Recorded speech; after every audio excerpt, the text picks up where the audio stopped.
உலகத்துல சொல்லுவாங்க மாற்றம் ஒன்றுதான் மாறாதது அப்படின்வாங்க. மாற்றம் ஒன்றுதான் மாறாதது. ஆனா நம்ம அதையே நம்ம கொஞ்சம் மாத்தி சொல்லணும்னா, நம்ம மேல அவர் வச்சிருக்கிற அன்பு மாறவே மாறவே மாறாது. மாறவே மாறாது. வசனம் என்ன சொல்லுது? அவர் அன்பாக இருந்தார்னு சொல்லல, அல்லது அன்பாக இருப்பார்னு சொல்லல. அன்பாகவே அன்பாகவே இருக்கிறார். அன்பாகவே இருக்கிறார். நம்ம வாழ்க்கையில நம்ம இந்த அளவு மாறினதுக்கு காரணமே அந்த மாறாத அன்பு தான். ஆமென். ஹalleluya. ஆமென். எந்த விஷயத்துல உங்களுக்குள்ள ஒரு மாற்றம் வரலன்னு நினைச்சு பயப்படுறீங்க?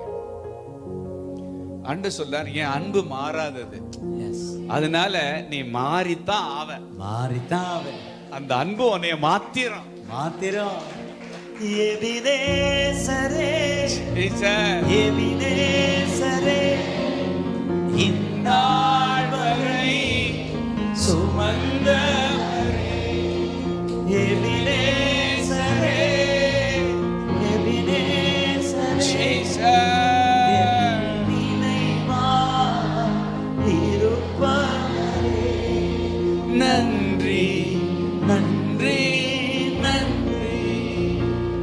உங்க இதயத்தில்